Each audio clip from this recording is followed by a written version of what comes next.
안녕하세요. 저는 경기도에 사는 50대 후반 남성입니다. 이곳에 제 이야기를 하게 되는 날이 오리라고는 얼마 전까지만 하더라도 상상조차 못했었는데 이런 날이 오네요. 물론 오지 않았다면 더 좋았을 테지만요. 하지만 이미 일어난 일이니 어쩔 수 없다고 생각하고 잘 이겨내야 하는 거겠죠. 저는 홀로 딸아이를 키워온 아버지입니다. 아내가 일찍 세상을 떠났어요. 주변에서는 다들 재혼하라 했지만 저는 먼저 간 아내에게 미안해서 도저히 그럴 수 없었고요. 일에 쫓기듯 살아서 그런 마음에 여유가 없기도 했고요. 여유가 생길 수 없는 상황이기는 하잖아요. 저는 경찰입니다. 그 시절에 경찰대를 졸업하고 지금은 고위급 간부로 재직 중이니 겉모습만 봤을 때는 나름 성공한 인생, 잘 사는 인생이라고 생각될 수도 있겠죠. 하지만 그 속을 들여다보면 텅 빈 강정이나 다름없어요. 그래도 얼마 전까지만 하더라도 나름대로 잘 살아왔고 잘 갈고 있다고 생각했었는데 최근에 어떤 사건으로 인해 그것마저 아니었구나 하는 생각을 깨닫게 되었습니다. 오늘은 그 사건에 관해 이야기하려고 이렇게 글을 쓰게 되었고요. 그러면 지금부터 그 이야기를 한번 시작해 보도록 하겠습니다. 저와 아내는 연애 결혼을 했습니다. 그 시절에 저처럼 경찰대를 나온 사람들에게는 중매 결혼이 더 흔했거든요. 그런데 저는 아니었어요. 첫눈에 반해 쫓아다녔고 아내가 제 마음을 받아줘서 1년쯤 연애를 하고 결혼했습니다. 저는 정말로 아내를 많이 사랑했어요. 집안의 반대가 참 심했던 결혼이었어요. 저희 집뿐만이 아니라 아내의 집에서도 반대했습니다. 이유는 일반적인 이유는 아니었어요. 왜 결혼을 반대한다고 하면 흔히들 생각하는 게 그런 거잖아요. 가정 환경이 차이가 나고 수준이 차이가 나고 그런 건 말입니다. 물론 저희 집안에 비해 아내의 집안이 못 사는 게 맞기는 했어요. 하지만 반대의 이유는 그게 아니었습니다. 그렇게 아픈 아이 언제 어떻게 될 줄 알고 결혼을 하겠다는 거니? 내가 많은 거 바라니? 건강한 아이와 결혼하라는 말도 못하느냐고. 그래도 저는 그 사람이랑 결혼하고 싶습니다. 그 집안 사람들은 양심도 없대니? 아픈 애를 어떡해? 어머니는 양심이 없냐고 하셨지만 정작 장인어른과 장모님도 결혼 반대를 하기는 하셨어요. 저희 집만큼 적극적이진 않았지만요. 자네 고생길 뻔한 거 아닌가? 내 딸 좋자고 나 좋자고 멀쩡한 남의 집 아들 고생길로 밀어넣는 게 맞나 싶네. 정연이랑 결혼 못하면 저에게는 그게 더 고생길이에요. 아무리 그래도 이건 아닌 것 같은데 나도 자식 키우는 입장에서 그렇게 양심 없는 짓을 할 수가 없네. 하지만 왜 그런 말 있잖아요. 자식 이기는 부모 없다는 말 말입니다. 저희 부모님과 장모님, 장인어른은 결국 저희 두 사람에게 두 손 두 발 다 드셨어요.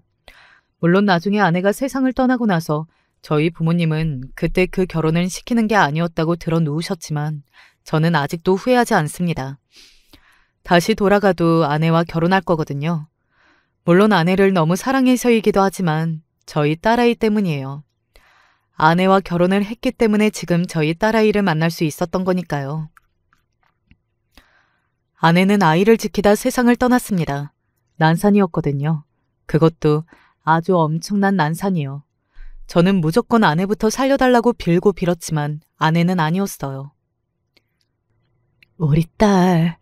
우리 딸부터 살려. 알겠지? 당신이 없으면 자식이 다 무슨 소용이야, 어? 그런 소리 하지 마. 그런 제 말에도 아내는 끝까지 아이부터 지켜달라 했습니다. 누구를 지키고 지키지 않고 그런 것을 생각할 새도 없이 아내가 먼저 떠나버렸지만요. 아내를 떠나보내고 저는 세상을 살아갈 수 없을 것 같은 기분이 들었습니다. 슬프고 절망적이고 이런 것을 넘어 그냥 이 세상에서 더 이상 숨을 쉬고 살아갈 수 없을 것 같았어요. 그래서 아내를 따라가려 했습니다. 아이는 장모님이 맡아주세요. 왜? 자네 세장가 들게? 아니요. 그냥 저보다 장모님이 더 사랑으로 키워주실 것 같아서요. 그 순간 장모님은 뭔가 눈치를 채신 것 같았어요. 갑자기 정색을 하시고는 딸아이를 제 품으로 밀어 넣으시더군요. 자네가 키워. 자네 딸이야. 저는 아무 말하지 못하고 고개를 숙이고 울었어요. 왜 자네 딸을 다른 사람한테 맡기려고 하나? 어? 자네 딸이야. 자네 딸이라고. 그 아이가 왜 아빠 사랑마저 못 받고 커야 하느냐 말이야. 얼마나 많이 혼이 났는지 몰라요. 아이를 아는 채로 처가에서 쫓겨났습니다. 그때도 어렴풋이 느끼기는 했지만 나중에는 정말 확실하게 알게 되었던 것 같아요. 장모님의 그런 행동은 다른 게 아니라 저를 살리기 위한 행동이었다는 걸 말이죠. 그렇게 처가에서 쫓겨난 이후 저는 정말 생각이라는 것을 하지 않고 살았습니다. 일과 육아 이 두 가지만 생각했어요. 정신없이 일을 하고 들어와서 집에서 또 아이를 보고 몇 시간 자지 못하고 또 나가서 다른 생각하지 않고 일만 했습니다. 그래서 그런지 일로는 정말 인정을 많이 받았어요. 승진도 동기들보다 빨랐고 말이죠. 딸아이와 저는 사이가 참 좋았습니다. 딸아이가 어릴 때는 말이죠. 아빠 껌딱지였는데 저는 그것이 마음이 참 많이 쓰였던 것 같아요. 아빠를 자주 보지 못해서 더더욱 아빠의 껌딱지가 된 건가 싶어서 말이죠. 하지만 사춘기가 지나면서 딸아이와 조금씩 멀어지기 시작했어요. 하지만 저는 일 때문에 바빴고 멀어진 사이를 다시 회복할 새도 없이 딸아이는 대학에 갔습니다. 기숙사에 살 거야. 학교가 서울이기는 해도 집에서 못 다닐 거리는 아니잖아. 그래도 왔다 갔다 3시간이면 너무 시간 낭비야. 그리고 기숙사도 붙었고. 너 나가면 아빠 혼자 이 집에 있으라고? 어차피 아빠 집에도 잘 안 들어오잖아. 그때 알았던 것 같아요. 딸아이가 가지고 있는 저에 대해 좋지 않은 감정의 골이 생각보다 깊구나 하는 것을 말이죠. 사실 그때 프로에 있는데 저는 바보처럼 그때도 풀지 못했습니다.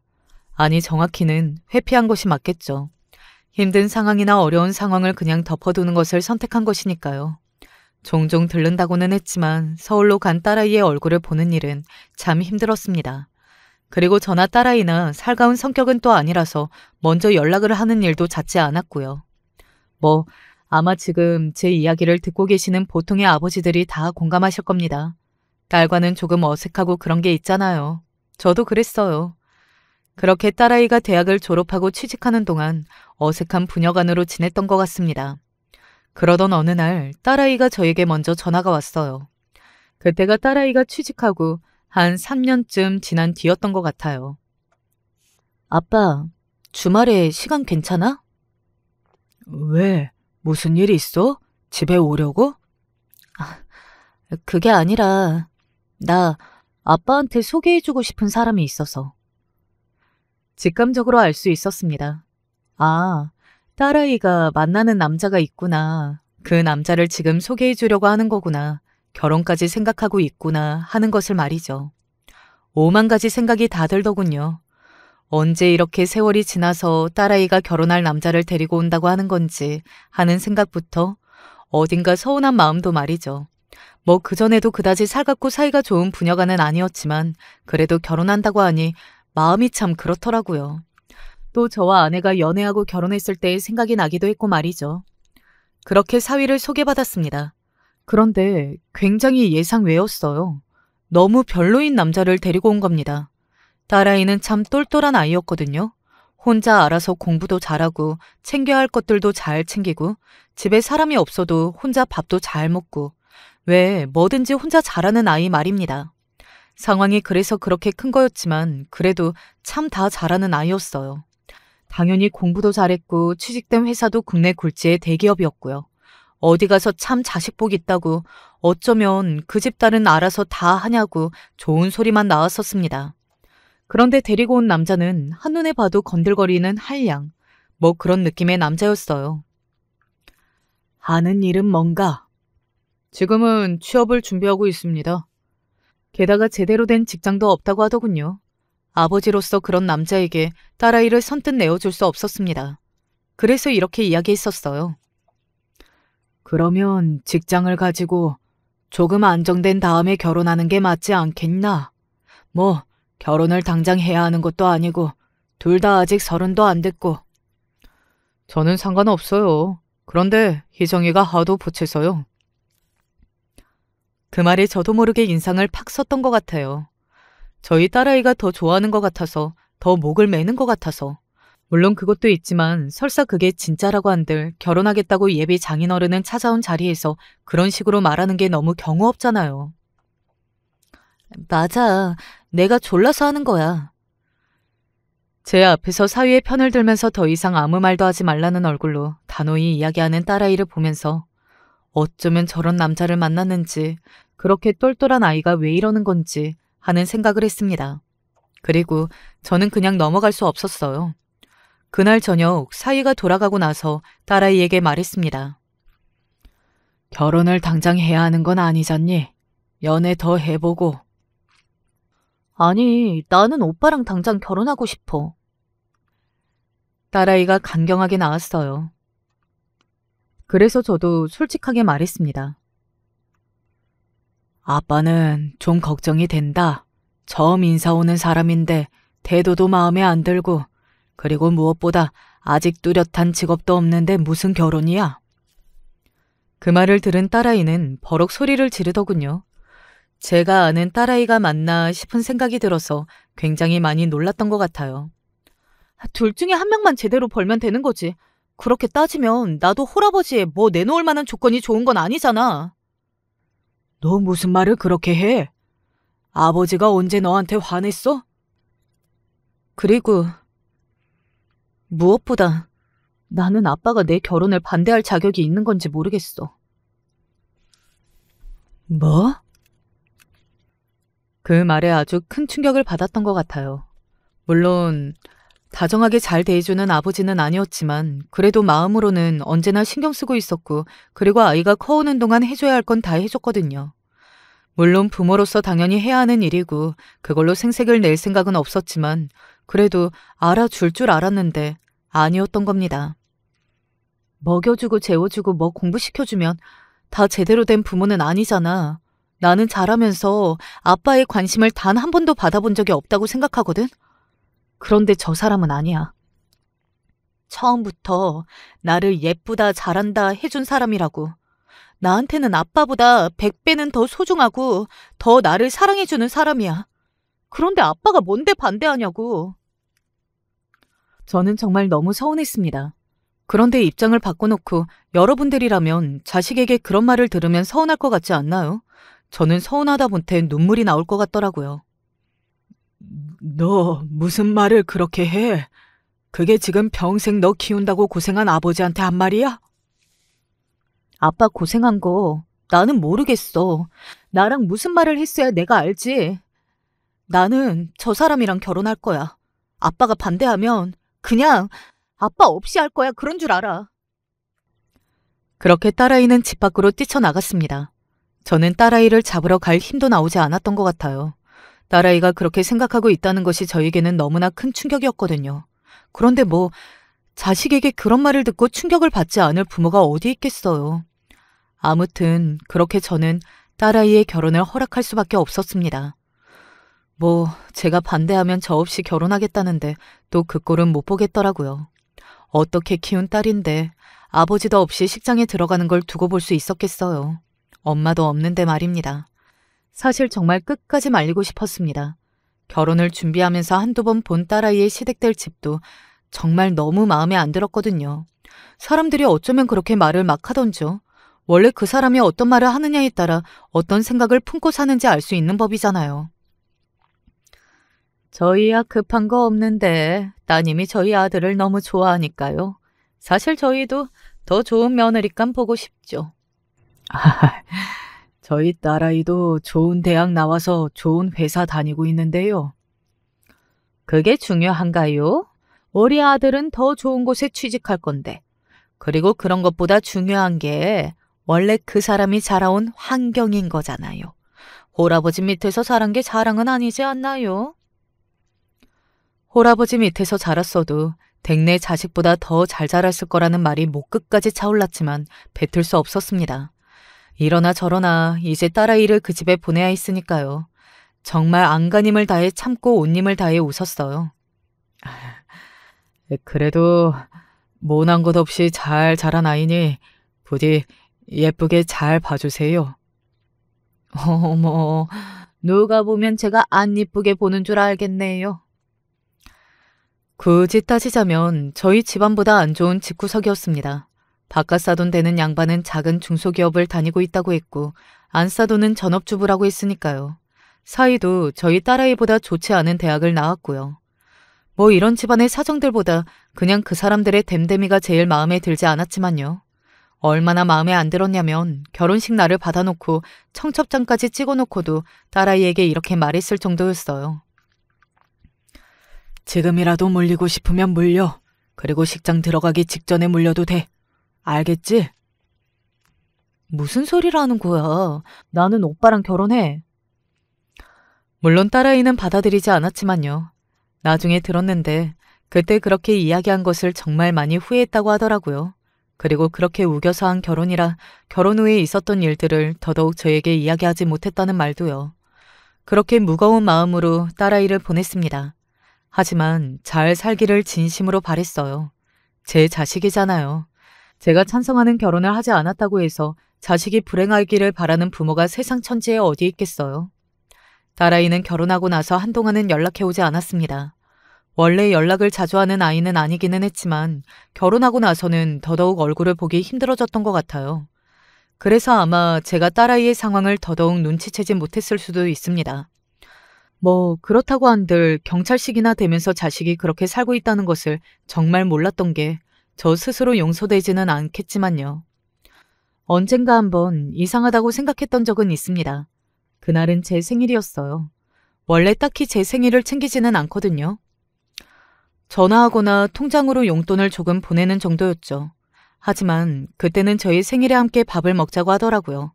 딸아이가 결혼하고 5년쯤 되었을 때였던 것 같습니다. 그런데 딸아이의 안색이 어딘가 좋지 않았어요. 너 어디 아프냐? 아니, 그냥 어제 잠을 좀 못 잤더니 피곤해서 그래요. 잠을 왜 못 자? 제 그 말에는 별다른 대답을 하지는 않더라고요. 아내가 몸이 많이 약했기 때문에 저는 유독 딸아이의 건강 걱정을 하는 편이기는 했거든요. 어디 안 좋으면 바로바로 병원에 다니고 그래. 알겠지? 그때였어요. 저희 두 사람의 대화에 사이가 끼어들더군요. 이 사람 병원 잘 다녀요. 그러니까 걱정 안 하셔도 돼요. 그 말투가 어딘가 이상했습니다. 걱정하거나 염려하는 투의 말투가 아니라 어딘가 비꼬고 있다는 느낌이 들었거든요. 그리고 그 느낌이 맞다는 것을 후에 딸아이의 표정을 보고 알 수 있었어요. 사이의 눈치를 보는 듯한 모습이었거든요. 두 사람 무슨 일 있어? 아니, 무슨 일이 있을 게 뭐가 있어. 제 그 말에 딸아이는 얼른 나서서 아무 일도 없다고 이야기했지만 사위의 표정은 그렇지 않았습니다. 걱정이 되기는 했지만 사위의 그 태도가 어딘가 딸아이의 잘못으로 두 사람이 싸운 듯한 모습이어서 제가 더 캐묻지는 못했던 것 같아요. 하지만 딸아이가 어딘가 사위의 눈치를 보는 듯한 모습이 마음에 박혔던 것 같아요. 그리고 그 이후로도 돌덩이가 얹힌 듯한 느낌을 계속 받았고 말이죠. 그 이후로는 딸아이에게 제가 먼저 전화를 자주 했던 것 같아요. 요즘 무슨 일 없고? 이 서방은 너한테 잘하는 거 맞지? 그렇게 물으면 딸아이는 늘 무슨 일 있을 게 뭐가 있어. 이 서방도 나한테 잘하지. 걱정하지 마세요. 이렇게 이야기했습니다. 하지만 그런 말을 들어도 마음이 편해지지 않았던 것 같아요. 그래서 제 눈으로 확인하고 싶었던 것 같습니다. 딸아이가 정말 잘 지내는지 말이죠. 핑계거리 만들어서 딸네 집을 방문하기 시작했어요. 어떤 날은 주변에 일이 있었다는 이유로 가기도 했고 어떤 날은 선물을 받았다고 거짓말을 하고 고기나 생선 같은 것들을 사서 가져다 주기도 했고 말이죠. 그 당시에 이제 막 5살이 된 손녀딸이 그전에는 저만 보면 울었었는데 어느 순간 이후로는 할아버지라고 하면서 따르기 시작하더라고요. 그리고 딸아이와의 사이도 점점 좋아졌고요. 제가 자주 방문하니까 사위는 마음에 들지 않아 하는 것 같았지만요. 요즘 장인어른 자주 뵙는 것 같네요. 왜? 싫은가? 아니, 그렇다기보다 그 전에는 잘 안 오시다가 갑자기 자주 오시니까 무슨 일이 있나 싶어서요. 나도 이제 늙은 건지 손녀딸이 자꾸 눈에 밟혀서 말이야. 사위는 노골적으로 불편한 기색을 보이기는 했지만 저는 눈치 없는 척 굴었습니다. 그리고 딸아이가 어떻게 사는지 관찰을 했던 것 같아요. 하지만 별다르게 이상한 점은 느껴지지 않았습니다. 물론 딸아이가 사위를 보고 약간 주눅든 듯한 모습과 어딘가 눈치를 보고 있는 것 같았지만 그건 그전에도 그랬었거든요. 게다가 딸아이가 아들을 낳지 못했다는 이유로 시댁에게 여러 말을 듣고 있다는 것을 알고 있었기 때문에 그저 그 일 때문이라고 생각했던 것 같아요. 다만 딸아이에게 한 번 더 이렇게 이야기하기는 했습니다. 언제든 아니다 싶으면 그만둬도 돼. 알겠지? 라고 말이죠. 그러던 어느 날이었습니다. 아내의 제사 문제로 딸아이와 통화할 일이 생겨 전화를 걸었는데 딸아이가 받지 않았어요. 처음에는 그냥 지금 받지 못할 일이 생겼구나 싶었는데 아무리 기다려도 다시 전화가 걸려오지 않았습니다. 걱정스러운 마음에 다시 전화를 걸었지만 또 받지 않더군요. 그런 걸 두고 직감이라고 하는 걸까요? 그냥 지나갈 수 없다는 생각이 들었던 것 같아요. 그래서 바로 딸아이의 집으로 향했습니다. 초인종을 눌렀는데 아무런 대답이 없더라고요. 몇 번이고 더 눌렀는데도 안에서는 아무런 기척이 느껴지지 않았습니다. 어떻게 해야 하나 하고 고민을 하던 사이 문이 열렸습니다. 그런데 그 문을 열고 나온 건 딸아이가 아니었어요. 할아버지 왔어? 바로 손녀딸이었습니다. 그런데 손녀딸의 얼굴이 가관이었어요. 잔뜩 운든 눈물이 흐르고 흘러서 말라붙은 상태더군요. 저는 바로 손녀딸을 들쳐 안았습니다. 울었어? 왜? 어디 아파? 아니, 안 아파. 그런데 왜 울었어? 엄마는? 제가 딸아이에 관해 물으니 소녀는 다시 울먹이는 얼굴이 되더군요. 그때 알았습니다. 아, 무슨 일이 일어났구나. 지금 이 상황을 그냥 지나쳐서는 안 되겠구나. 아직은 어린 손녀딸을 다그치면 할 말도 안 할 수 있다고 생각해서 손녀딸의 등을 쓰다듬으며 다독였어요. 그리고 부드러운 말투로 다시 한번 물었습니다. 엄마는 어디 있어? 라고 말이죠.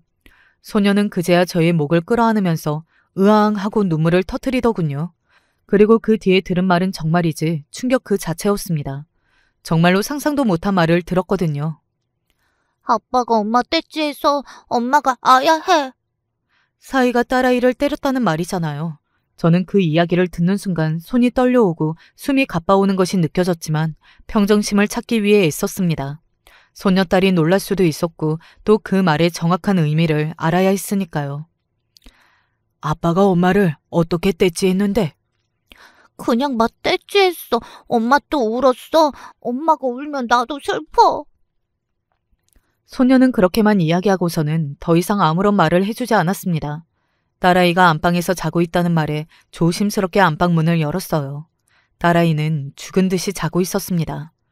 그 작은 몸이 쌕쌕거리면서 세상 모르고 자는 것을 보고 저는 딸아이를 깨울 수 없었어요. 이런 생각이 들었던 것 같아요.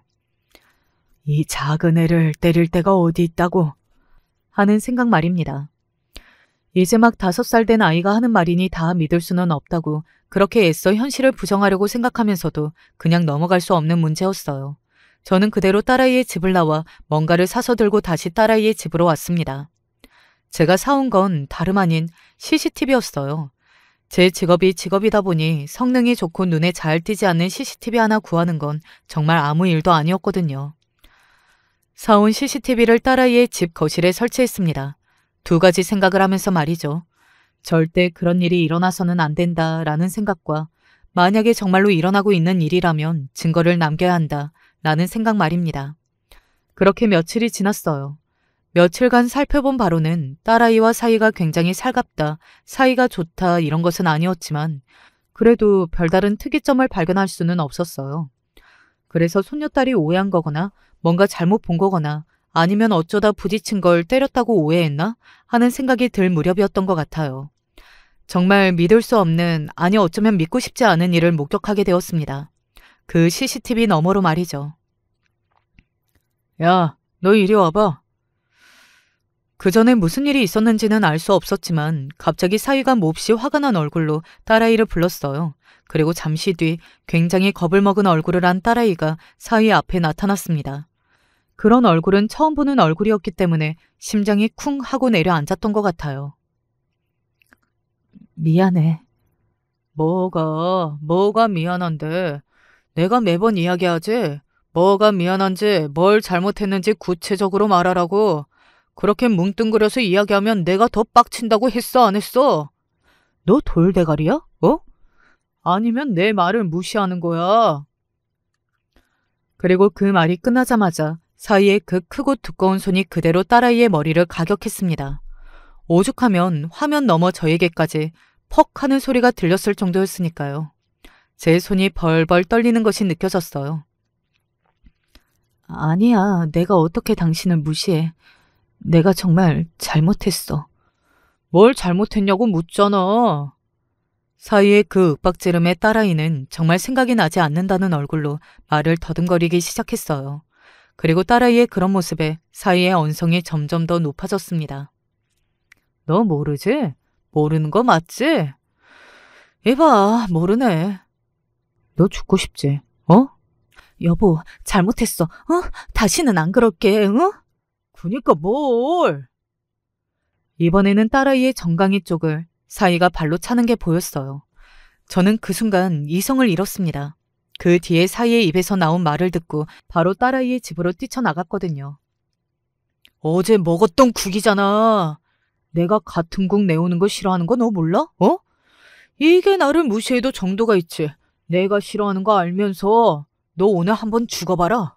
정말 기가 막히지 않습니까? 지금은 시간이 조금 지났는데도 그때 그 말을 들었을 때를 떠올리면 지금도 숨이 가빠오고 손이 덜덜 떨려옵니다. 아니 어떻게 같은 국을 내왔다는 이유로 자기 아내를 그렇게 무자비하게 때리느냐 말입니다. 그것도 이제 막 5살이 된 자기 딸 앞에서 말이죠. 인간도 아니라는 생각이 다시 한번 드네요. 도저히 운전할 수 없을 것 같아서 저는 택시를 탔어요. 떨리는 손을 마주 잡으며 기사님에게 그저 빨리 가달라고만 했던 것 같습니다. 딸아이가 계속해서 사유에게 맞고 있을 거라는 걸 생각하면 정말 정신이 나갈 것 같았어요. 문 열어! 당장 문 열지 못해! 문 열라고! 딸아이의 집에 도착해서 대문을 세게 두드렸습니다. 당시에는 제가 얼마나 세게 두드렸는지 몰랐는데 나중에 보니 손바닥과 손등에 멍이 시퍼렇게 들었더라고요. 그만큼 세게 때렸다는 말이겠죠. 할아버지. 이번에도 문을 열어준 건 손녀였습니다. 그리고 그전과 똑같이 얼마나 울었는지 얼굴에 눈물이 잔뜩 말라붙어 있는 채였어요. 저는 그런 소녀를 또 안아들고서는 그대로 거실 쪽으로 들어갔습니다. 아빠가 또 엄마 떼찌했어. 손녀의 그 말이 제 심장에 와 박히는 기분이 들었어요. 엄마는? 엄마 또 와야 해. 방에 있어. 사이는 이미 집에서 나가고 없더라고요. 그때 사이 새끼가 거기 없었던 건 아마 사위에게는 천운이었을지도 모릅니다. 아마 그때 제가 사위와 마주쳤다면 저는 사위를 정말로 죽여버렸을지도 모릅니다. 그만큼 화가 많이 난 상태였으니까요. 너 일어나! 일어나! 저는 누워있던 딸아이를 향해 소리를 질렀어요. 지금 생각하면 그게 정말 후회가 됩니다.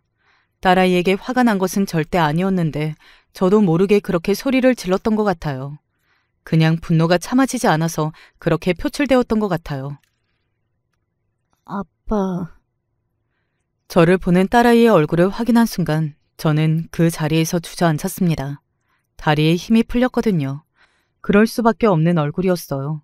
입술은 찢어지고 그 사이에 얼마나 맞았는지 부을 대로 부어서 눈은 제대로 뜨지 못하고 눈물이 범벅이 되어 있는 그 얼굴. 아마 저는 죽어서도 그 얼굴을 잊지 못할 것 같아요. 아이고, 아이고.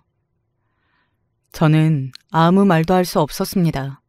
다리에 힘도 들어가지 않고 그저 눈물만 흘렀어요. 아빠. 딸아이가 그런 저를 보며 다시 울기 시작했습니다. 정신이 번쩍 드는 기분이 들었어요. 이 개자식 어디 있어? 이 새끼 어디 갔냐고? 그 이후로는 정확히 모든 상황이 기억나지 않아요. 한참은 사위를 당장 내 앞으로 데려오라고 소리를 지르다가 울면서 저를 말리는 딸아이의 모습에 진정하려 애를 썼던 것 같아요. 그리고 딸아이와 손녀를 데리고 그 집에서 나왔습니다. 바로 저희 집으로 향하지 않고 병원으로 갔어요. 아마 제 직업이 직업이니만큼 자연스럽게 그렇게 되었던 것 같아요. 병원으로 가서 진단서를 끊었습니다. 그리고 집으로 갔어요. 집으로 가서는 딸아이와 손녀딸에게 그간 있었던 일에 대해 차분히 묻고 그 내용을 다 녹화했어요. 아마 제 직업이 경찰이 아니었다면 바로 그렇게 대응할 수는 없었을 겁니다. 이야기를 들으면 들을수록 사위에 대한 분노가 치밀어 오르는 게 느껴졌어요. 그냥 단순히 이혼 소송을 하고 폭행으로 신고를 하는 것만으로 끝낼 수 없겠다는 생각이 들었습니다. 그렇게 끝내기에는 제 분이 풀릴 것 같지도 않았고 그렇게 둬서는 안 되는 놈이라는 생각도 들었거든요. 저는 일단 딸아이에게 병원에서 타온 약을 먹이고 한숨 자라고 한 뒤 평소에 연락하고 지내던 어떤 사람에게 전화를 걸었습니다. 한참 현장에서 뛰던 시절에 뒤에서 제 일을 많이 도와줬던 사람이었어요. 일종의 심부름센터 같은 거라고 보시면 되겠네요. 사람 하나 뒤 좀 탈탈 털어줘야겠어. 죽이고 싶은 놈이 생겼거든. 제가 누군가를 향해 그렇게 이야기하는 모습을 처음 본 그 사람은 다른 이유를 묻지 않고 바로 알겠다고 하더군요. 그 죽이고 싶은 인간이 사위라는 말을 듣고 나서는 조금 놀란 듯 보였지만 말입니다. 사위는 그날 저녁 바로 저에게 전화가 왔습니다. 딸아이의 휴대폰을 제가 꺼뒀었거든요. 혹시 집사람 거기에 있나요? 저에게 그렇게 묻는 사위의 목소리가 평소와 같이 여상해서 지금 눈앞에 있다면 얼굴을 갈겼을 것 같더라고요. 저는 가쁜 숨을 몰아쉬며 겨우 대답했습니다. 나한테 전화해서 할 첫 번째 말이 그건가? 사위는 바로 알아차린 것 같았습니다. 딸아이가 저와 함께 있다는 사실도, 딸아이가 자신에게 맞았다는 것을 제가 알고 있다는 사실도 말이죠. 한동안 말이 없던 사위는 어이없는 말을 하더군요. 제가 술에 취해서 저도 모르게 한번 그런 거예요. 한 번? 그 말을 지금 나더러 믿으라는 건가? 집사람이 다른 말을 해요? 그 와중에도 딸아이를 향해 화를 내려는 것 같은 그 목소리에 아, 누군가를 정말로 진심으로 죽이고 싶다. 이런 생각은 이럴 때 드는 거구나 했던 것 같아요. 정말로 죽여버리고 싶다고 생각했거든요. 내가 너 절대 가만히 안 둬. 알겠어?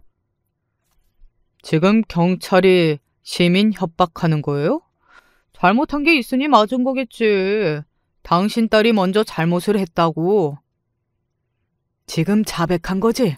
네가 때린 거 맞다고. 사위는 제 그 말을 듣는 순간 아차 싶었던지 아니면 놀란 건지 그대로 전화를 끊더군요. 저는 사위와 전화를 끊고 정말 심호흡을 크게 여러 번 했던 것 같아요. 마음을 다스리지 않으면 정말로 큰일을 저지를 것 같은 기분이 들었거든요. 다음 날 딸아이는 정신이 조금 돌아왔는지 저에게 사과를 했습니다. 그 전에는 울면서 그간의 이야기를 서럽게 털어놓기 바빴거든요. 아빠, 미안해. 네가 뭐가 미안해? 네가 뭘 잘못했다고? 그냥 다 미안해.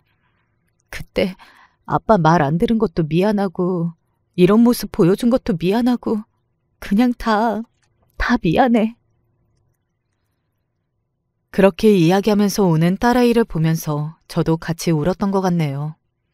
우는 저희 두 사람을 보면서 손녀딸도 울먹이는 게 보였습니다. 이제 이 두 사람은 제가 지켜야 했어요. 남은 생은 오로지 그것을 위해 써야 했습니다. 사위는 며칠 동안 연락이 없더군요. 그 사이에 저는 이런 사건에 특화된 변호사 한 명을 수임했고 또 고소장을 접수했습니다. 그리고 사위에 대해 알아봐 달라고 부탁했던 이에게도 연락을 받았고요. 도박을 하는 중인 것 같던데요. 하우스 다니고 또 사채도 조금 빌려다 쓴 것도 같고요. 형님만 원하신다면 쥐도새도 모르게 묻어버릴 수 있을 것 같은데. 역시 그런 새끼는 한 가지만 하지 않지. 뭐가 있을 줄 알았어. 묻는 건 천천히 고민해 볼 테니까 일단 그 새끼가 돈 빌렸다는 그 사채업자들 신상 정보 좀 넘겨라.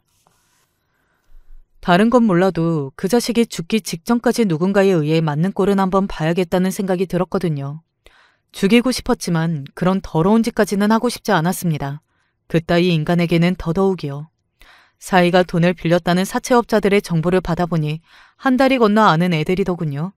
그 바닥 다 거기서 거기라지만 그래도 하늘이 나를 돕는구나 하는 생각이 들었던 것 같아요. 그 업자들에게 사위를 잡아다가 족쳐달라는 부탁 아닌 부탁을 했습니다. 그러고는 그 자리에 저도 나갔어요. 그 자식이 왜 처맞고 있는지는 네가 지금 누굴 건드린 건지 본인이 알아야 할 것 같다고 생각했거든요. 살려주세요. 그러게 내 돈을 왜 째깍째깍 안 갚아? 어? 아직 일주일 정도 여유 있잖아요. 그 안에 갚을게요. 감히 내 돈을 딱 맞춰서 갚게? 그리고 나는 도박하는 새끼들 말 안 믿어. 사채업자가 사위를 무자비하게 때리는 모습이 보였습니다. 저는 그들을 향해 발걸음을 옮겼어요. 사위는 살려달라고 울고 비느라 누군가가 자신에게 다가오는 것도 모르더군요. 그러게 착하게 살지 그랬나? 제가 다가가 그렇게 이야기를 하자 사위는 그제서야 고개를 들고 저를 바라보았어요. 처음에는 제가 그곳에 왜 나타났는지 몰랐던 모양이었습니다.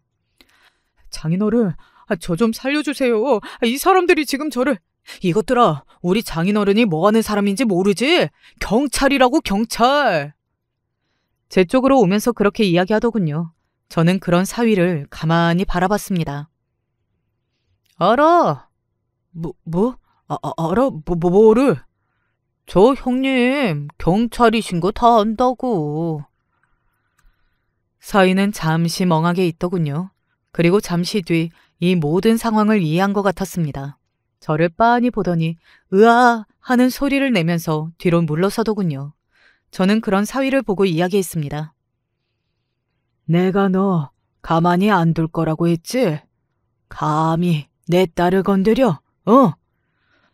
그러면 이게 다... 내가 이 일하면서 이런 인맥이 어디 한둘인 줄 아나? 너 같은 거 털어서 골로 보내는 거 나한테는 일도 아니야. 근데 어디서 주제도 모르고 감히 내 딸을... 사위는 안색이 파리해지더군요. 그러면서 어찌할 바를 모르고 있다가 갑자기 다가와서 제 바짓가랑이를 잡았습니다. 하여간 그런 인간들은 처세술 하나는 빠르다는 생각이 들었던 것 같아요. 아버님, 잘못했습니다. 제가 죽을 죄를 지었어요. 아버님이 하라는 대로 다 할게요. 뭐든 다 하겠습니다. 그러니 용서해 주세요. 네? 제발. 내 딸을 그 꼴로 만들어 놓은 걸 생각만 해도 내 손으로 죽여버리고 싶은데... 지금 간신히 참고 있는데 뭐? 용서? 그게 어디 가당키나 한 말인가? 저는 그렇게 이야기하고서는 사채업자들에게 이렇게 말했습니다. 자네들이 다 알아서 해주시게. 네, 걱정하지 마십시오. 그리고 사위를 향해 이렇게 이야기한 뒤 그 자리를 나왔습니다.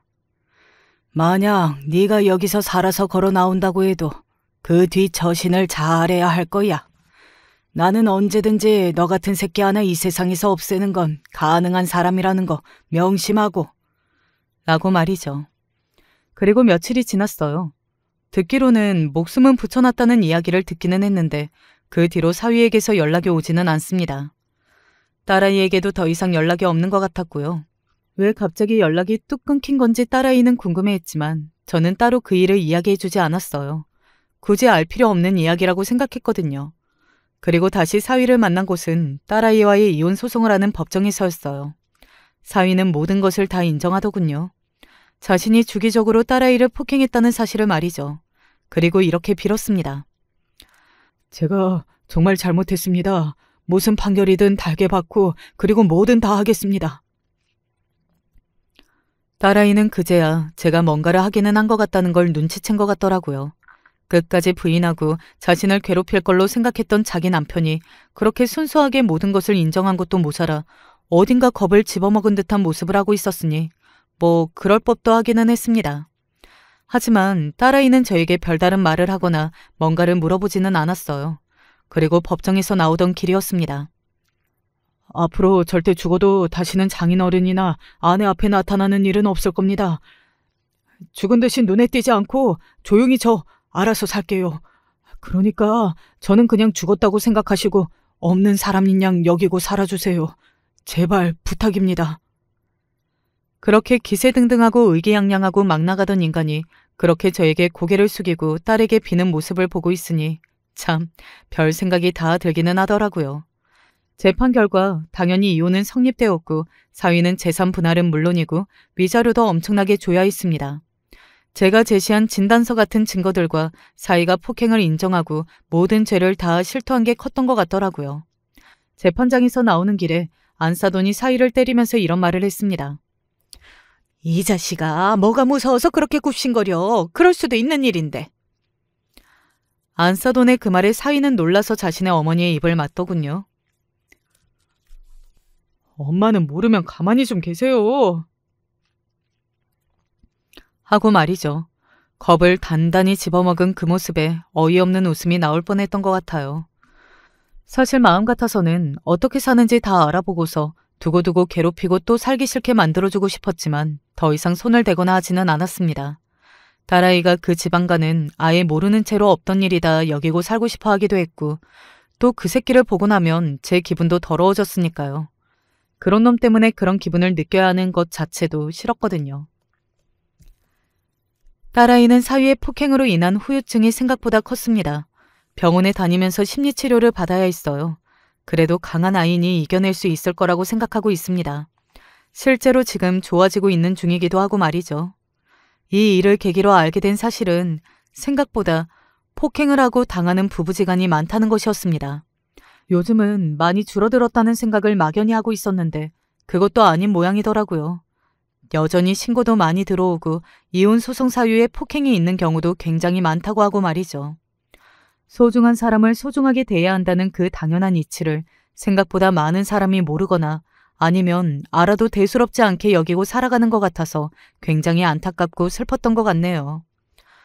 부디 이 사연을 들으시는 분 중에서는 그런 분들이 없으시기를 바랍니다. 그리고 옆에 있는 가까운 사람일수록 더더욱 잘 챙겨야 한다는 것도 꼭 잊지 마시고요. 이런 말도 있잖아요. 익숙함에 속아 소중함을 잃지 말자 하는 말입니다.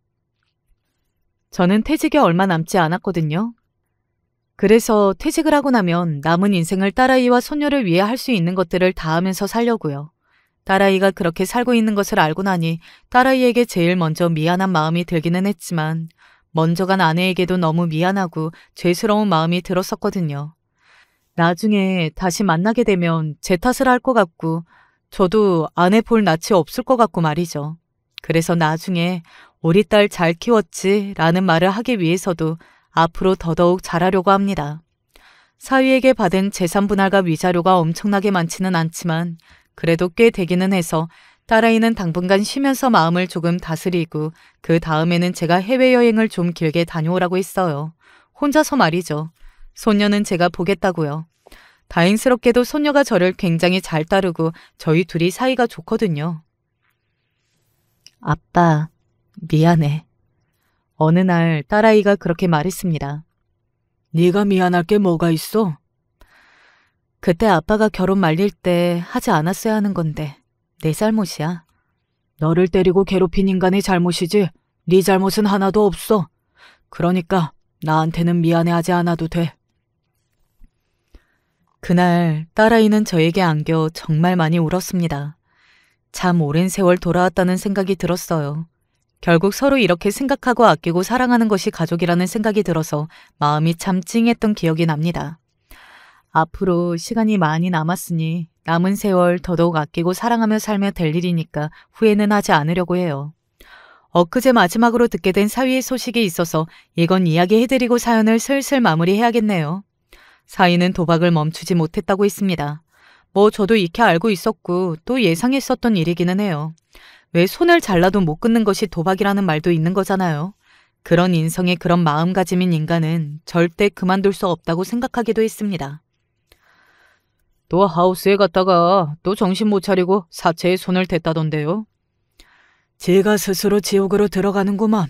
내가 굳이 손을 쓸 필요도 없겠어. 그러니까요. 저러다 어느 날 사라져도 놀랍지 않을 것 같아요. 사채업자들이 사돈댁을 찾아가서 돈을 달라고 깽판을 치고 있던 땅과 집을 다 팔게 된 상황이 된 뒤에도 계속 도박하고 있다고요. 업보라는 것이 다른 게 아닌 것 같아요. 나쁘게 사는 인간에게 나쁜 일이 닥칠 확률이 더 높으니까 그걸 두고 업보라고 하는 것 같다는 생각이 들었던 것 같습니다. 그렇게 살다가 어느 날 더 이상 소식을 듣지 못하게 되는 날이 올지도 모르겠다는 생각이 드는 순간 이제는 더 이상 그 자식을 내 감정 소비해가며 미워하거나 원망하지 않아도 되겠다는 마음이 들었던 것 같아요. 그래서 조금은 홀가분한 기분이 되었던 것도 같고요. 새로운 마음가짐으로 새롭게 인생을 살기 위해서 최근에는 집을 알아보고 있습니다. 환경을 바꾸면 기분이 조금 나아진다는 이야기를 어딘가에서 들었거든요. 이사를 하고 집을 꾸미고 하면서 정신없이 지내다 보면 딸아이의 기분도 조금 나아질까 싶어서 말이죠. 제 이야기는 여기까지입니다. 어떻게 들으셨는지 모르겠네요. 제가 이 일을 겪으면서 든 생각은 세상 그 어느 것도 자신의 고통을 참아가면서까지 지켜야 하는 가치 있는 것은 없다는 겁니다. 요즘 잘 자고 잘 먹는 딸아이를 보며 더더욱 그런 생각을 하게 되었던 것 같아요. 그러니 만약 지금 힘든 분들이 계시다면 용기를 내어보시라는 말을 하고 싶어요. 그리고 인생은 참 길다는 이야기도 하고 싶습니다. 살아갈 날이 많이 남아있다면 최우선으로 생각해야 하는 것은 바로 본인의 행복이라는 것. 그리고 그 어디에도 누군가를 괴롭히고 때릴 자격이 있는 사람은 없다는 것도 말이죠. 또 나쁘게 살면 나쁜 일을 당하게 된다는 것도요. 저는 이제 정말로 제 이야기를 마무리해보도록 하겠습니다. 재밌게 들으셨기를 바라고 또 그 와중에 뭔가를 조금이라도 얻어가시는 게 있으셨다면 더없이 좋은 마음이 들 것 같네요. 부디 그러셨기를 바랍니다. 행복하기 위해서 가장 중요한 것이 바로 몸과 마음의 건강이잖아요. 이 이야기를 들으신 모든 분이 몸도 마음도 건강한 하루하루를 보내시기를 기도드리겠습니다. 그러니 저와 저희 딸 그리고 손녀도 그럴 수 있도록 많은 응원 부탁드릴게요. 끝까지 들어주셔서 감사합니다. 참 머저리 같은 삶을 살았습니다. 제 인생에서 가장 후회되는 순간이 있다면 아무것도 모르는 20살 시절에 동네에서 친한 오빠와 사귀었던 것을 꼽을 겁니다. 그때는 그게 사랑인 줄 알았습니다. 전 오빠를 너무나도 좋아했고 오빠가 옆에 있으면 세상 그 무엇도 두렵지가 않았습니다. 생각해보면 그 오빠는 부모님이 없어 의지가 필요한 저에게 의도적으로 접근한 것 같습니다. 그리고서는 사탕 발린 말로 언제나 저를 사랑한다 이야기를 하면서 결과적으로 자기가 원하는 방향으로 모든 상황을 이끌어갔습니다. 고아로 살아서 부모님한테 제대로 된 교육 한번 받은 적이 없는 저는 모든 세상의 중심이 당시 사귀던 오빠였고 참 바보 같지만 언젠가 저도 오빠도 좋은 직장에 다니게 된다면 당연히 결혼을 할 거라고 생각을 했습니다. 전 이미 그 어린 나이에 동네 오빠에게 몸도 마음도 다 주고 말았으니까요. 오빠, 나 어떡해? 하지만 결혼보다 먼저 찾아온 소식이 있었죠. 임신이었습니다. 당시 제 나이가 21살이었고 오빠는 22살이었습니다. 결혼에 대해 이야기하기에는 턱없이 부족한 나이에 덜컥 임신을 해버리고 만 것입니다. 임신 사실을 알았을 때 전 너무도 두려웠습니다. 내 뱃속에서 생명이 자란다는 어떠한 경외감 역시 존재하긴 했지만 그보다 나중에 만삭이 되어 익숙하지 않은 모습으로 부풀 배를 생각하기만 해도 겁이 나서 눈물만 흘렸습니다. 일단은 오빠가 알아서 해볼게. 그러니까 잠깐만 기다리고 있어봐. 오빠가 나중에 연락할게. 임신 소식을 알렸을 때 오빠는 저만큼 당황스러운 느낌이긴 했지만 그 와중에도 저를 달래주기 위해 노력했습니다. 그 목소리에 무서우면서도 안심이 되더군요. 내가 봐오고 만나온 오빠라면 어떻게든 해결책을 찾아줄 거라고 믿었던 것 같습니다. 게다가 사귀면서 몇 번 안 되긴 했지만 오빠의 부모님도 뵌 적이 있었기에 혹시 이참에 꿈에만 그리던 결혼을 하게 되는 건 아닐까 하면서 설레는 마음이 있기도 했습니다. 하지만 지금 거신 번호는 없는 번호입니다. 다시 확인하시고 걸어주십시오. 네, 그렇게 오빠는 대뜸 저와의 모든 연락을 끊었습니다. 심지어 살던 집까지 이사를 가버렸습니다. 말도 안 되는 상황이 단 하루아침에 일어났어요. 처음 며칠은 착오라고 생각했습니다. 그러나 하루에도 수십 번씩 오빠에게 전화를 걸어도 없는 번호란 연결음만 들렸습니다. 무언가 사정이 있을 거라고, 내가 너무 나쁜 생각을 하는 걸 거라고 어떻게든 저를 위로하고 오빠를 믿어보려고 했지만 연락이 안 되는 기간이 하루하루 늘어갈수록 전 인정할 수밖에 없었습니다. 오빠가 저를 버리고 도망갔다는 것을 말이죠. 그렇게 저는 사랑하는 사람에게 배신을 당하고 말았고 배신감과 상실감, 분노, 그 모든 감정들이 쓰나미처럼 덮쳐들어왔습니다. 일찍이 아이를 지우면 되지 않았냐고 이야기하실 수도 있을 겁니다. 그러나 너무나도 믿고 있던 애인이 도망갔다는 사실을 알게 된 저는 뱃속의 아이를 신경 쓸 겨를이 없었습니다. 애가 있는지도 까먹고 있었고 매일 울다 지쳐서 잠들기 일쑤였습니다. 나중에 문득 정신을 차리고 아이가 있음을 인지했을 때에는 이미 지우기엔 너무 멀리 와버린 상황이었죠. 어쩔 수 없이 아무 도움도 없이 홀로 10달을 꽉 채워 애를 낳았습니다. 그 사이에 입덧이며 뭐며 몸이 얼마나 힘들었는지 모릅니다. 심지어 돈을 벌기 위해서는 잡일이라도 해야 했기에 만삭 시절에도 부푼 배를 붙잡고 설거지에 청소를 해야 했습니다. 거기다 지옥 같은 산통을 겪고 애를 낳았음에도 산후조리하는 건 꿈도 못 꿨어요. 돈이 없었기 때문이었지요.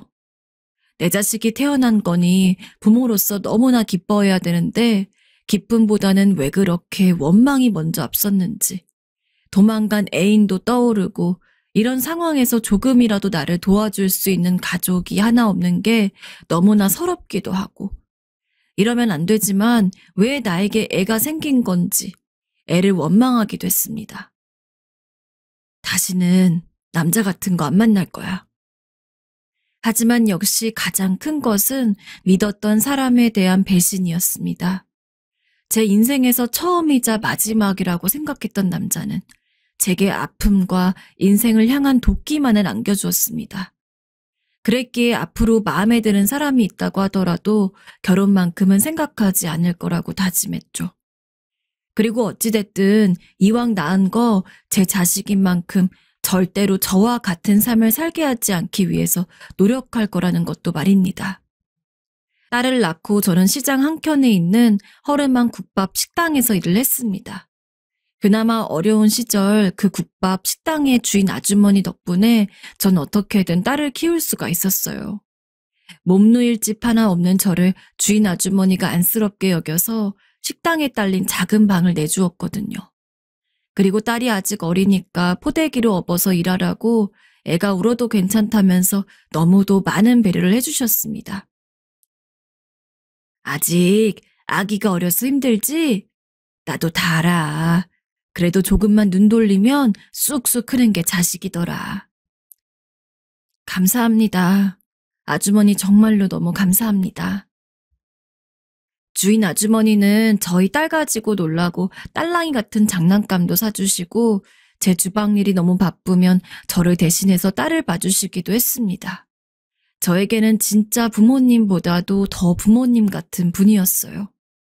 만약에 그 시절 주인 아주머니가 저를 도와주시지 않았다면 정말로 제가 어떻게 됐을진 모르겠습니다.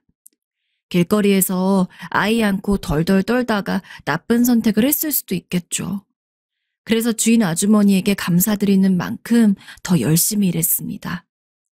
몇 달 뒤에는 개인적인 사정으로 인해서 주인 아주머니의 국밥 식당을 떠나야 했지만 그때는 그래도 어느 정도 돈을 벌어놓은 상황이라 작은 방이나마 구할 수 있었습니다. 주인 아주머니의 따스한 마음으로 힘든 세상을 살아갈 용기를 얻긴 했지만 여전히 저는 딸아이를 키우는 것에 대한 어떠한 강박관념이 있었습니다. 너 엄마가 이런 짓 하면 안 된다 그랬지? 왜 이렇게 말을 안 들어? 왜? 절대로 제 딸이 아빠 없이 자란 애라는 소리를 듣지 않기를 원했고 그랬기에 저는 아이를 교육함에 있어 실수 없이 완벽하기를 원했습니다. 제가 생각해도 다른 사람보다 심하게 훈육을 한 것 같긴 합니다. 조금만 잘못해도 혼을 내고 다른 사람보다 엄격하게 아이를 훈육했습니다. 하지만 당시 저로서는 그게 최선이었다고 말씀드리고 싶습니다. 제가 애를 낳은 게 22살 때 일입니다. 요즘 같으면은 대학교나 다니고 있을 나이에 전 원치도 않는 임신을 하여 출산을 한 겁니다. 어떻게든 나같이 살면 안 된다고 그렇게 키워선 안 된다는 마음밖에 없었습니다. 너 오늘 엄마 오기 전까지 문제집 끝까지 다 풀어놔. 엄마, 나 이거 꼭 풀어야 해? 오늘은 그냥 놀고 싶은데. 안 된다 했잖아. 거기다 제가 제대로 배운 게 없었기에 딸만큼은 독하게 공부를 시켰어요. 코피를 쏟아도 휴지로 틀어막고 계속 연필을 쥐게 했습니다. 제 형편에 딸이랑 둘이 먹고 사는 것만으로도 돈이 부족했지만 허드렛 일까지 해가면서 푼돈이라도 모으고 모아 딸아이 문제집만큼은 꼬박꼬박 사줬습니다. 돌이켜보면 제가 하지 못하고 결핍되었던 것들을 딸에게는 저에게 주듯 원 없이 주고자 했던 것 같아요. 고아원에서 자랐던 전 원 없이 공부를 하는 게 소원이었지만 고아원 선생님들이 모든 아이들에게 하나하나 공부를 시켜줄 수도 없었고 당연히 문제집을 사준 일도 없었습니다. 애초에 애들이 많았기에 각각의 애들한테 그렇게 큰 관심을 가지지 못했죠. 하지만 제 딸은 고아가 아니고 엄마인 제가 있긴 했지만 그래도 아빠가 없는 상황이기에 더욱더 부족함 없이 키우고 싶다는 게 제 욕심이었어요. 엄마, 오늘만 놀이터에 가서 뛰어놀면 안 돼요? 친구들이랑 놀고 싶어요. 너 엄마가 계속 이야기했지. 공부 열심히 해야 훌륭하고 돈 많이 버는 사람 된다고. 애들이랑 노는 게 중요해? 지금 문제집 하나 덜 풀면 돈 많이 벌 수 있어. 말 같지도 않은 소리 말고 빨리 앉아서 공부해. 그러더니 딸은 자라면서 점점 말이 없어졌습니다. 특히나 사춘기가 온 이후로는 하루에 저랑 대화를 한 번도 안 할 때도 있었습니다. 내심 너무 빡빡하게 키웠나 싶은 생각이 안 들었던 것은 아니에요. 하지만 저는 여전히 그때의 제 판단과 선택이 틀리지 않았다고 생각했어요. 한번 해이해지면 걷잡을 수 없이 풀어지는 것이 공부 습관이고 전 딸아이가 그 누구보다도 훌륭한 사람이 되기를 바랬기 때문에 당장 학창 시절엔 별다른 추억이 없을지라도 나중에 좋은 대학 가서 좋은 직장에만 취직하면 그때는 딸아이가 원하는 대로 살 수 있는 거니까 딸 역시 그때까지만 참는 게 훨씬 더 효율적이라고 봤던 것 같아요. 물론 딸아이만 닥달했던 것은 아닙니다. 저 역시 조금이라도 딸이 공부를 하기 좋은 환경을 만들어주기 위해서 정말 안 해본 일 없이 일했어요. 덕분에 딸이 고등학교에 들어갈 시절부터는 원룸을 벗어나서 작은 투룸 빌라에서 살 수 있었습니다. 지하에 곰팡이 피고 장마철마다 물이 새는 집에서 살다가 비록 1층이지만 그래도 햇빛이 드는 방을 가질 수 있다는 것이 감격스러웠습니다. 조금 더 딸아이한테 신경을 써야 했나 싶기도 하지만 저 역시 저대로 바쁘고 힘들었기에 그저 딸아이가 잘 공부를 하고 있는지만 확인하는 것이 전부였죠. 그렇게 입시를 치른 딸아이는 무려 약대에 합격을 했습니다. 아이고, 내 딸 장하다, 장해. 엄마 말이 맞았지? 열심히 공부하니까 약대에도 갈 수 있잖아. 이제 우리 딸 약사 선생님 되겠네. 제 모든 바람이 이뤄진 기분이었습니다. 당장 제가 돈 벌고 잘 사는 것보다 하나뿐인 딸아이의 성공이 더 행복하고 기분 좋았어요. 딸아이가 갈 대학은 서울에 있었기에 함께 갈 수가 없는 것이 아쉬웠지만 지금껏 열심히 해온 딸이라면 대학에 가서도 잘할 거라고 믿었습니다. 그래서 큰맘 먹고 괜찮은 백화점에 가서 옷도 사주고 가방도 사주고 그랬어요. 당연히 등록금도 미리 준비를 해놨었습니다. 이렇게 큰 성과를 이뤄낸 것에 비해서 딸은 아주 기쁜 눈치까진 아니었지만 그저 대학 입학을 앞두고 긴장했기 때문이라고 생각했어요. 나중에 정작 대학에 가면은 잘 살 거라고 말이죠. 대학 가더라도 일주일에 한 번씩은 엄마한테 연락해야 한다. 알았지? 하지만 대학에 간 딸은 뭔가 이상했습니다. 대학 생활을 못하는 것은 아닌 것 같아 보였는데 저에게 연락을 하지를 않았죠. 어쩌다 제가 전화를 걸어서는 왜 그렇게 연락을 안 하냐며 닥달 아닌 닥달을 하고 나서야 바빠서 못했다는 등 핑계를 대는 것이 전부였습니다. 언짢은 기분이 들긴 했지만 다른 것도 아니고 약대인 만큼 공부할 것도 많을 테니 괜히 진도 따라가느라 힘들애한테 화내지 말자 싶어서 참고 있었습니다. 나중에 대학 졸업하고 취직하고 그러고 나면은 어련히 알아서 잘할까 싶었죠. 하지만 그 사이에 전 충격적인 상황을 목격하게 됩니다. 딸도 성인인 만큼 당연히 연애할 거라고 생각했습니다. 성적에 지장만 없다면 누구랑 연애를 해도 크게 신경 쓰지 않았을 거예요. 하지만 그렇다고 해서 설마 저 모르게 동거를 하고 있을 거라고는 꿈에도 상상하지 못했어요. 알게 된 것도 참 어이가 없습니다. 비록 딸과 연락을 자주 하진 않았지만 어디서 자취를 하고 있는진 알았기에 입학하고 처음으로 반찬이라도 싸서 주려고 집에서 열심히 요리를 해서 서울로 올라갔습니다. 애초에 반찬만 넣어주고 나올 거였으니 딸에게 따로 전화도 안 했어요. 비밀번호를 누르고 들어가는데 안에서 우당탕하는 소리가 들리더라고요. 무슨 소리지? 하고서 문을 열었는데 딸아이가 웬 남자랑 엉켜 있다가 놀란 눈으로 저를 보고 있었습니다. 그냥 단순히 사귀는 남자친구를 집에 부른 느낌이었으면 당황스럽긴 했어도 그렇게 화를 내진 않았을 겁니다. 하지만 짧은 순간에 주변을 둘러보니까 누가 봐도 살림살이가 두 사람이 함께 사는 느낌이었죠. 너 제정신이야? 이게 지금 뭐 하는 짓거리야? 엄마, 내가 설명할게. 설명은 무슨, 뭐 하는 거냐고. 너 정말 어떻게 이런 기막힌 짓거리를 해? 눈이 돌아간 저는 애써 요리해온 반찬을 전부 바닥에 내팽겨쳤습니다. 플라스틱 그릇이 장판 바닥에 크게 부딪히는 소리가 나고 안에 들어있던 김치며 멸치 볶음이며 찌개가 온 자취방 안에 너부러졌습니다. 그러고서도 화가 가시질 않아서 딸아이 어깨를 우악스럽게 잡아서는 옆으로 떼어낸 뒤 남자놈 머리채를 쥐어잡은 후 등을 마구 때렸습니다. 네가 감히 우리 딸을 넘봐? 우리 딸 너 같은 놈이랑 만날 애 아니야. 당장 이 집에서 나가. 나가라고! 딸아이가 울며 불며 저를 말리는데도 그 목소리가 들리질 않았습니다. 그저 왜 똑똑하고 공부 잘하는 딸이 이런 놈팽이 같은 놈이랑 동거까지 하고 있는지 그게 이해가 되지 않았죠. 그리고 잊고 있었던 제 옛날 모습이 생각났습니다. 동네 오빠에게 속아 몸과 마음도 다 주고 인생을 망쳤던 과거의 제가 말이죠. 딸이 제 과거의 행적을 그대로 밟는 것 같아 화를 참을 수가 없었습니다. 남자놈을 쫓아내고 딸아이를 앉힌 뒤 마구 욕을 했어요.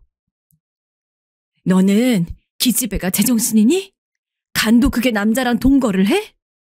엄마 눈에서 벗어났다고 네가 마음대로 사는 게 되는 줄 알아? 너 언제부터 저놈이랑 같이 살았어? 바른 대로 이야기해. 솔직히 이야기 안 하면 저놈 다시 찾아가서 머리채가 아니라 얼굴을 쥐어 뜯어 놓을 거니까. 2년 됐어, 엄마. 뭐라고? 2년? 딸에게 동거에 대해서 실토하게 만드니 참나 하루 이틀도 아니고 무려 2년을 그렇게 살았다고 하더라고요. 어이가 없어서 그동안 딸이 열심히 공부하고 착실하게 문제 안 일으킨 것을 믿고서 한 번도 감시를 한다거나 확인해 볼 생각을 안 했는데 이럴 줄 알았으면 달에 한 번씩 올라가서는 잘 사는지 볼 것을 그랬단 생각이 들었습니다. 딸은 제 앞에서 엉엉 울면서 별다른 문제가 있는 것도 아니니 그냥 같이 사는 것도 안 되냐고 이야기했지만 그게 말이 되는 소리입니까? 보수적일지 몰라도 전 옛날 사람이에요. 언제 무슨 일이 일어날지 모르는 상황에서 절대 용납할 수 없었습니다. 아무리 4배 아파서 낳은 자식이라 닮는 구석이 많다곤 하지만 저처럼 망한 인생까지 닮게 하고 싶진 않았습니다.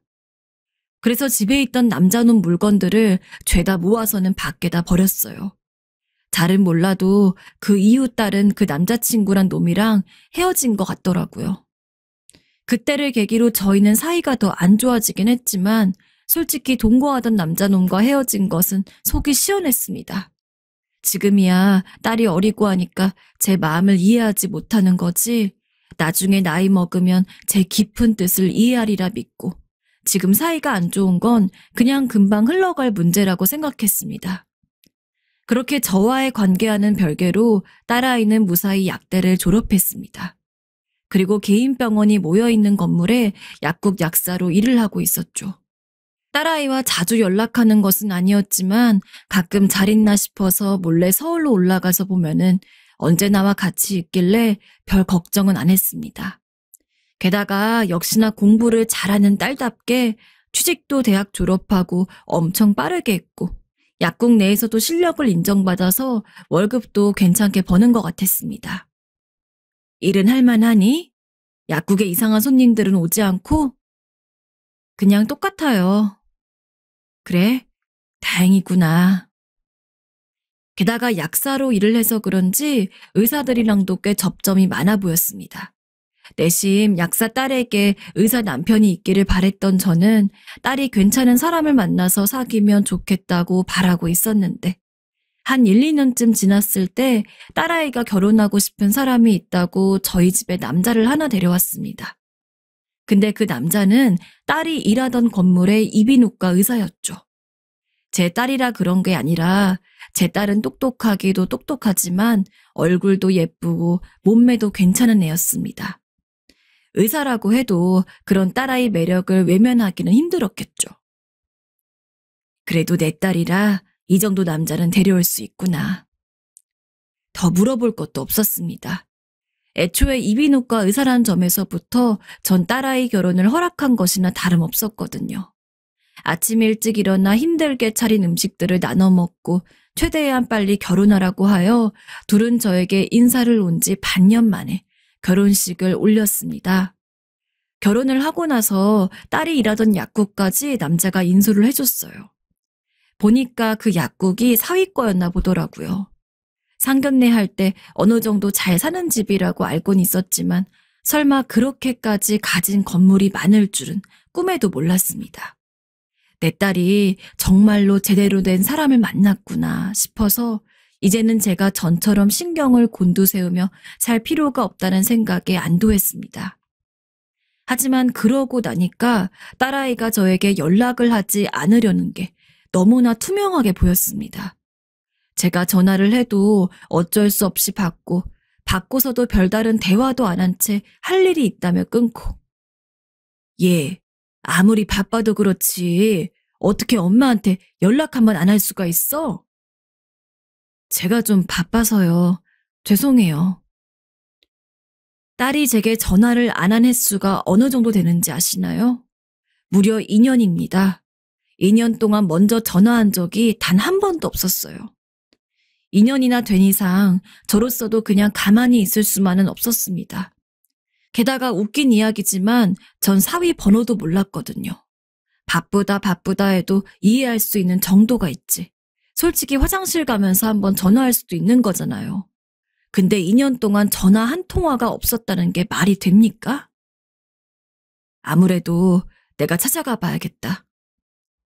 결혼까지 한 딸 생활에 간섭하고 싶지 않았지만 이건 제대로 바로잡아야 한다고 생각했습니다. 그래서 불시에 서울에 올라가서 딸아이 집을 찾아갔는데 마구 초인종을 누르니 누구세요? 라며 나오던 딸은 제 얼굴을 보고 한참을 굳어있더군요. 넌 힘들게 온 이 엄마 들어오란 이야기도 안 하니? 아, 들어오세요. 명절 때도 찾아오지 않는 통에 제대로 얼굴을 본 게 거의 결혼식 이후 처음이었습니다. 앉아서 본격적으로 딸아이의 행동에 대해 짚으며 혼내려고 하는데 딸이 무슨 결심이라도 한 것 같은 표정으로 제 앞에 앉았습니다. 그러더니 말도 안 되는 이야기를 하더군요. 더 이상 저한테 연락 안 했으면 좋겠어요, 엄마. 뭐라고? 어처구니가 없어 화도 나지 않았습니다. 할 말을 잃은 제 입만 떡 벌리고 딸을 보니 딸은 뭐가 그리도 서럽고 슬펐는지 그새 눈물을 뚝뚝 흘리며 거의 울부짖다시피 이야기를 하더군요. 자기는 솔직히 엄마가 없다고 생각하며 살았다고요. 이 배은망덕한 기집애 같은 이라고. 내가 애비 없이 너 키우려고 얼마나 노력했는지 몰라? 근데 네가 어떻게 나한테 이렇게 굴 수가 있어? 엄마가 고생 안 했다는 게 아니에요. 하지만 엄마랑 살았던 시간이 나한텐 지금도 악몽이에요. 난 엄마랑 살면서 한 번도 자유로웠던 적이 없어요. 조금 숨을 돌리고 싶어도 엄마는 늘 저에게 공부만 하라고 했죠. 그게 얼마나 힘들었는지 알아요? 하지만 말을 안 들으면 엄마한테 혼나니까, 맞으니까 어쩔 수 없이 했어요. 그리고 엄마는 지금도 제 의사는 전혀 존중하지 않고 이렇게 막무가내로 찾아오곤 하죠. 더 이상 이런 일 겪고 싶지 않아요. 네가 약사 돼서 의사랑 결혼한 거 다 내 덕분인 거 몰라? 엄마, 공부도 남편이랑 결혼한 것도 전부 제가 한 거예요. 제 노력이에요. 솔직히 이런 이야기까지 하고 싶진 않았지만 엄마가 남편 올 때마다 누가 봐도 돈 많은 거 좋아하는 티내서 제가 얼마나 당황스러웠는지 알아요? 그거 진짜 싼티나요, 엄마. 전 더 이상 그런 모습도 보고 싶지 않고 엄마랑 이야기하고 싶지도 않아요. 지금껏 내가 저를 키우려고 얼마나 많이 노력을 했는데 나는 비루 먹고 살아도 딸만큼은 존경받는 직업 가지고 좋은 대접받게 하면서 살려고 내가 포기한 것들이 얼마나 많은데 정말로 저는 딸이 나같이 실패한 인생을 살지 않기만을 바랬습니다. 그래서 때로는 혹독하더라도 그렇게 해야 딸이 저와는 다른 인생을 살 거란 확신이 있었기 때문에 이를 악물고 행했던 적도 많습니다. 그런데 그런 제 마음도 모르고 딸은 제게 화가 난다, 힘들다, 슬프다 이러는데 전 오히려 그런 딸에게 너무 서운했습니다. 분명 딸이 크면 제 깊은 마음을 알아줄 거라고 생각했지만 그게 아니었죠. 어떻게든 딸아이에게 제 마음에 대해서 설명하려고 했습니다. 나라고 그렇게 너한테 가혹하게 굴고 싶어서 그랬겠니? 하지만 엄마는 네가 엄마 같은 삶을 살지 않길 바랬어. 이 엄마는 어렸을 때 무척이나 미련한 사람이었단다. 무엇이 중요한지, 뭐가 진짜고, 뭐가 가짜인지도 몰라서 세월을 허비했고, 그 덕분에 인생을 망쳤어. 하지만 너만큼은 그러지 않기를 바랬다. 그래서 그랬던 거야. 뭐가 됐든 제가 고통받았다는 건 사실이에요. 더 이상 엄마랑 이야기하고 싶지 않으니까 나가세요. 전 졸지에 바깥으로 내쫓겼습니다. 아무리 두드려도 다시 열어주지 않아서 결국 집으로 다시 내려가야 했지만 그러면서도 딸이 언젠가는 다시 저에게 연락을 할 거라고 생각했습니다. 그러나 그 이후로도 1년이 넘게 딸아이는 단 한 번도 연락을 하지 않았죠. 내가 이런 대접을 받으려고 그렇게 힘들게 살았는지 자괴감이 들었습니다. 그러다 문득 어떻게든 사위에게 연락을 해봐야겠다 싶어 사위가 일한다는 병원으로 전화를 했습니다. 그리고 간호사를 통해 장모되는 사람이라며 사위랑 연결을 했는데 제 목소리를 들은 사위가 전화 잘못 거셨습니다. 라며 가차없이 끊더군요. 제 목소리를 모를 애가 아닙니다. 누가 봐도 일부러 끄는 것이 확실했습니다. 그때까지만 해도 딸과 잘 이야기를 나누어서 다시 좋은 사이가 되고자 하는 생각도 있었습니다. 하지만 사위가 그따위로 나오니 너무 열받더라고요. 더 이상 제겐 딸이고 뭐고 없었습니다. 솔직히 이렇게까지 힘들게 키워놨더니 적반하장으로 구는데 더 이상 딸을 예전처럼 아끼고 사랑해야 할 이유를 느끼지 못했죠. 당시 저는 이미 이성을 잃었고 딸의 가정을 파탄시켜야겠다는 생각밖에 들지 않았습니다. 그래서 사돈 어른에게 먼저 딸이 결혼 전에 2년 동안 남자랑 동거한 사실을 알리고 다시 한번 사위 병원에 걸어서는 사위가 전화를 끊기 전에 똑같은 동거 사실을 알렸습니다. 참 웃긴 게 그렇게까지 난리를 치니까 딸한테 연락이 오더라고요. 저한테 전화를 해서는 욕을 퍼붓는데 네가 나 같은 엄마 없다고 했듯이 나도 너 같은 딸 없다. 라고 이야기하고 딸아이 번호를 차단했습니다. 정말 엄마로서 유치한 거 압니다. 하지만 딸이 날 외면한 채 홀로 덩그러니 떨어져 있는 기분은 당하지 않으신 분들이라면 모르실 겁니다. 하지만 화가 나서 나름대로 복수를 했는데 속 시원하지 않은 건 왜일까요? 진짜 인생 별거 없네요. 이렇게 보답받지 못할 줄 알았으면 그냥 그때 애를 지울 걸 그랬습니다. 너무 후회됩니다. 전 또다시 사랑하는 사람에게 버림받았네요. 안녕하세요. 이제 막 하나이의 가장이 된 새내기 아빠입니다.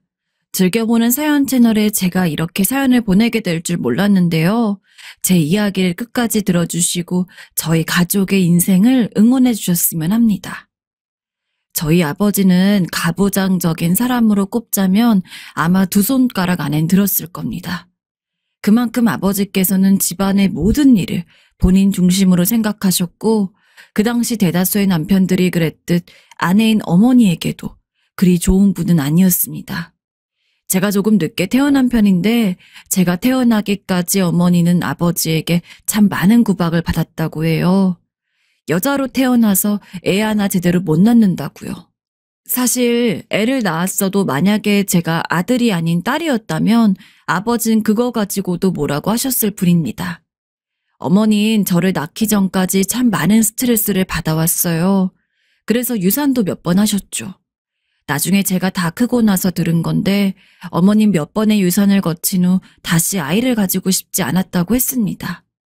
저에게 서운할 수 있는 이야기일 수도 있다며 미안하다고 하셨지만 전 그런 어머니의 마음을 충분히 이해했어요. 여자의 몸으로 아이를 몇 번이고 잃는다는 게 사실 신체적으로도 부담이 많이 되고 정신적으로도 좋지 않은 일이잖아요. 하지만 어찌저찌 저를 낳은 건 역시 아버지가 출산을 닥달했기 때문이라고 했습니다. 상화에 이기지 못한 어머니는 37살 때 간신히 저를 낳았어요. 하지만 저를 낳았다고 해서 어머니가 아버지의 힐난으로부터 자유로운 것은 아니었습니다. 다른 집 옆편 애들은 애도 한 방에 순풍순풍 나와서 애들이 바글바글 해가지고 안 낳으려고 용 쓴다는데 당신은 하나 낳는 것도 이렇게 못해? 에이, 내가 어쩌다가 이런 여자를 만나가지고는 그나마 당신은 애한테 고마워해야 해. 이 녀석이 고추 안 달고 태어났으면 내가 가만히 안 있었을 테니까.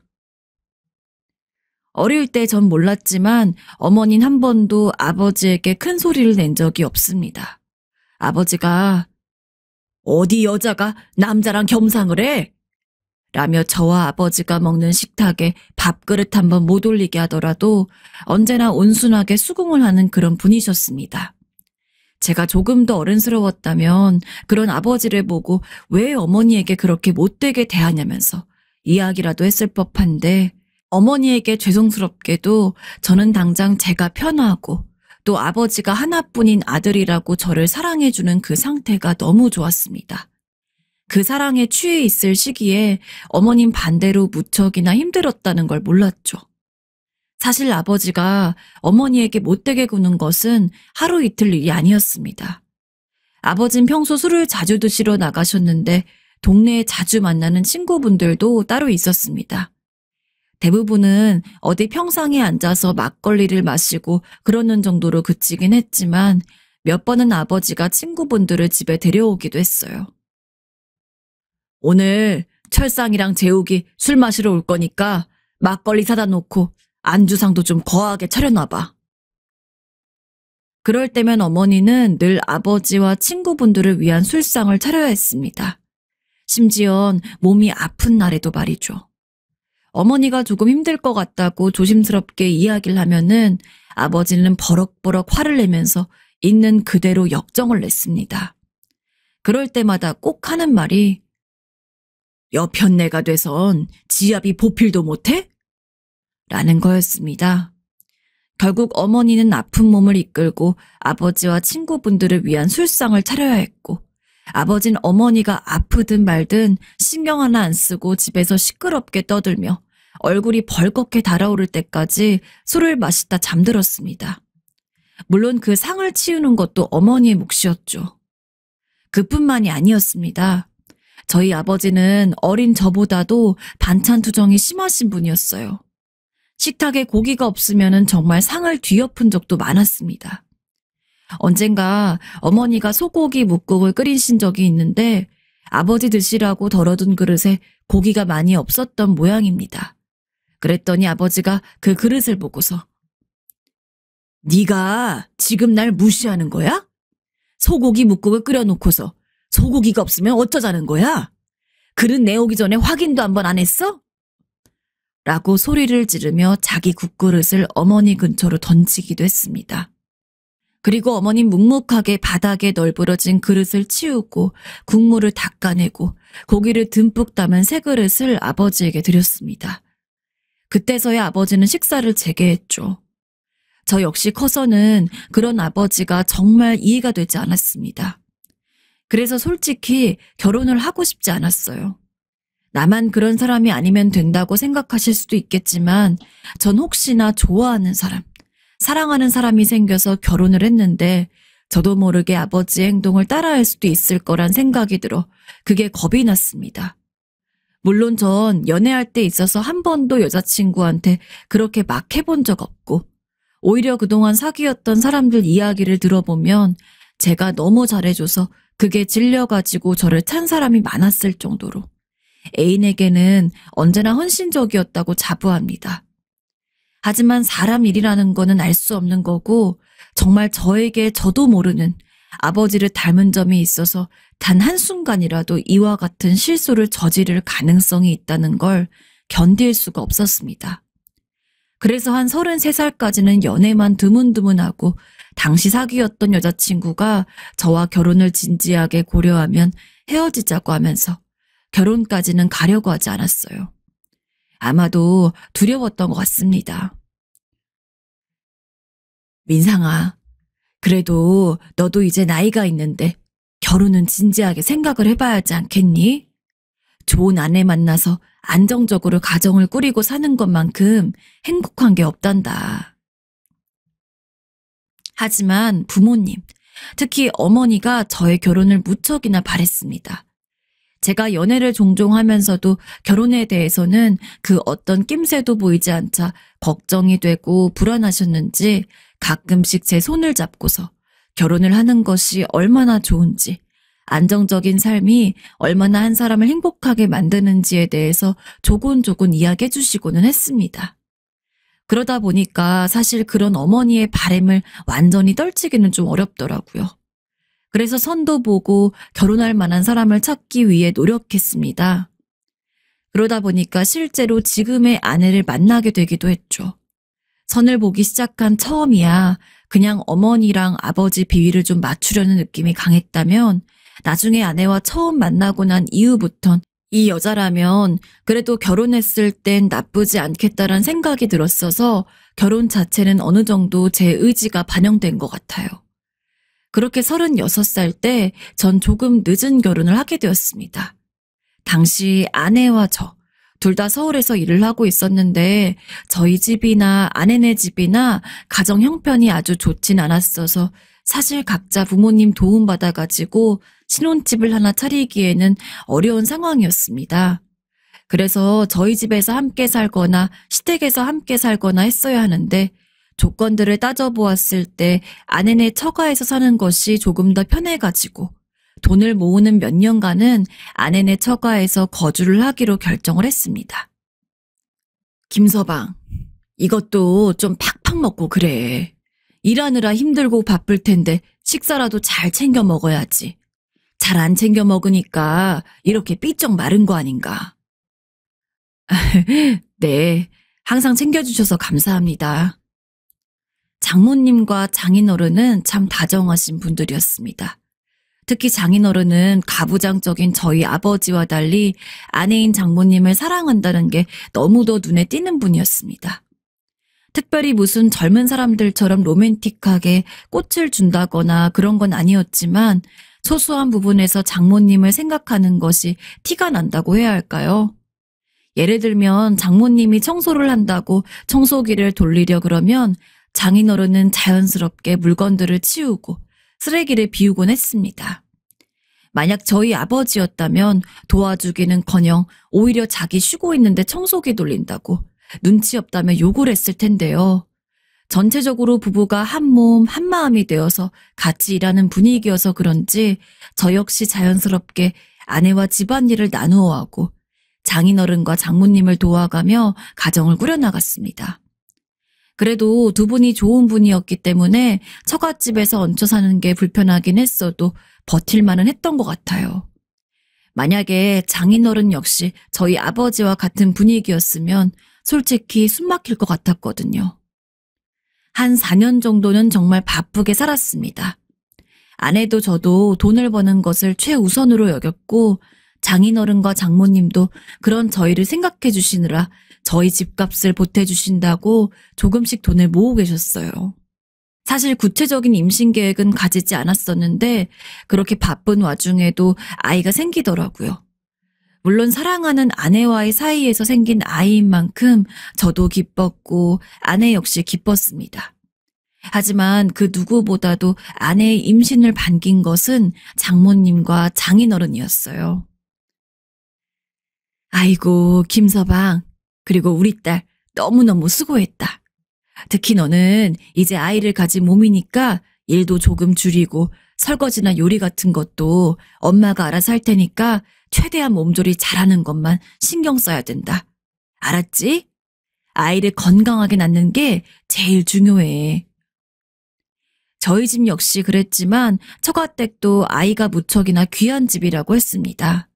장모님은 유산 경험은 없지만 일찍이 임신을 준비했던 것에 비해서 아이가 들어서질 않아서 거의 몇 년 동안 고생을 하다가 간신히 아내를 가졌었기 때문인지 제대로 자녀 계획조차 세우지 않은 상황에서 생긴 아이가 더욱더 고맙고 귀하셨던 모양이에요.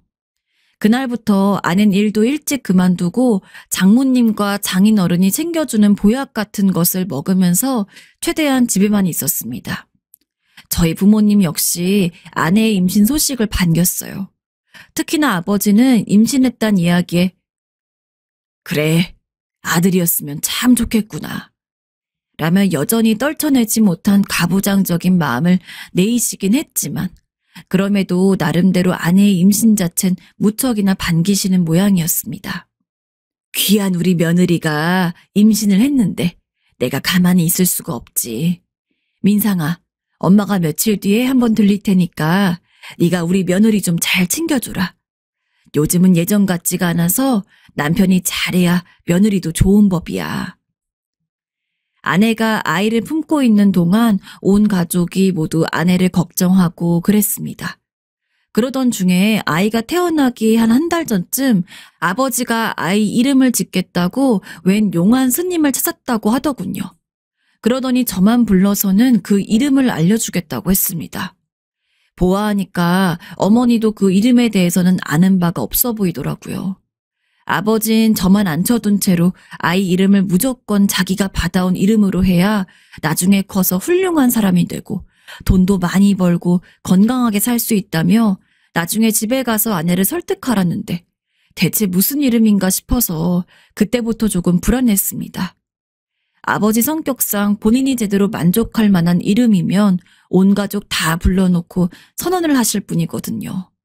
근데 이렇게 저만 부르다니 대체 무슨 이름이길래 이렇게까지 이야기를 하나 싶어서요. 근데 이름을 듣고 나서 왜 저만 불러서 이야기하는 건지 바로 납득을 했습니다. 절대로 아이한테 지어주기 싫은 이름이었거든요. 내가 스님한테 물어보니까 애 이름을 서글련으로 지어야 한다고 하더라. 예전에야 많이 없었지만 요즘은 성까지 포함해서 4글자로 짓는 이름도 많잖아. 그러니까 아이가 태어나면은 네 아내한테 가서 애 이름을 김서글련이라고 짓자고 해라. 대체 무슨 의미인지 묻지는 못했지만 아버진 그 이름에 대한 열변을 토하면서 이게 정말 세상에서 제일 좋은 이름이라고 저희 아이에게 가장 잘 어울리는 이름이라며 한껏 강조했습니다. 아버지의 호랑이 같은 성격을 알고 있던 저는 차마 그 앞에선 아무 말도 하지 못했어요. 물론 순순히 아버지의 바람대로 이름을 지을 생각은 없긴 했지만 그래도 일단은 아내에게 이야기를 해야 할 것 같아서 집에 돌아가서는 이 모든 것에 대해 말을 했습니다. 참고로 아내 역시 결혼을 하고 저희 아버지 성격이 만만치 않다는 것을 알고 있었는데 그래서인지 아이 이름을 김서글련이라고 지어야 한다는 이야기를 듣고 나서 아내는 충격에 빠진 듯 아무 말도 하지 못했습니다.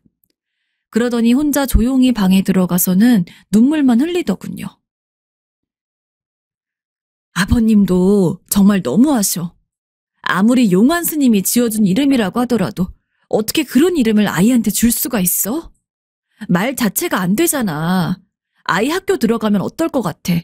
친구들이 안 놀리겠어? 정말 너무하시네. 아내도 저만큼 아버지를 대하기 힘들어하고 그랬는데 도저히 아이 이름을 김석을련이라고 지어야 한다는 건 납득하지 못했는지 저에게 본인이 직접 아이 이름에 대해서 이야기를 해보겠다고 같이 저희 집에 좀 가자더군요. 그래서 아내를 데리고 함께 집으로 향했습니다. 그러나 아무리 아내가 설득을 하려고 해도 아버지는 요지부동이었습니다. 아버님이 좋은 의미로 그런 이름을 받아오신 건 알지만 솔직한 말씀으로 이름 자체가 요즘 애들이 쓰기에는 너무 말도 안 돼요. 분명히 놀림도 받을 테고 아이가 나중에 커서 이걸 알게 되면 이름 지어준 아버님을 원망할 수도 있고 다른 예쁘면서도 좋은 뜻을 가진 이름들이 많을 텐데 그거 받아와서 저희가 직접 지을게요. 얘가 지금 무슨 소리를 하는 거야? 내가 아주 용환 스님한테서 지어온 이름이라니까? 이것만큼 좋은 이름이 없다고 나한테 꼭 그걸로 하라고 신신당부를 하던데 지금 겨우 다른 애들이 놀리는 게 중요해? 이 이름만 쓰면 나중에 커서 직장도 좋은 곳에 다니고 돈도 많이 벌고 건강하기까지 하다는데 그것보다 중요한 게 어딨어? 너는 애 엄마가 될 애가 그런 것도 모르냐? 하여튼 요즘 애들은 뭘 몰라도 너무 몰라.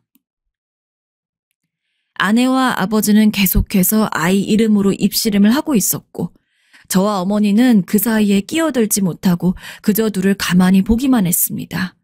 어머니도 어쩐지 충격을 받은 느낌이었어요. 아버지가 아이 이름에 대해서 얘기를 해준 적이 없나 보더라고요.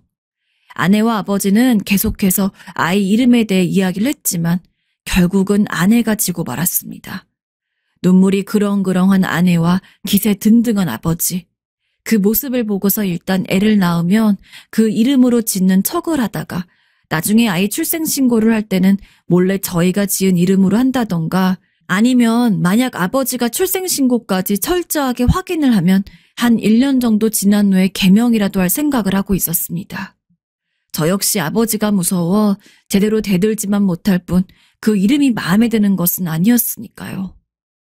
그러던 중에 시간이 흘러 아내가 아이를 낳았습니다.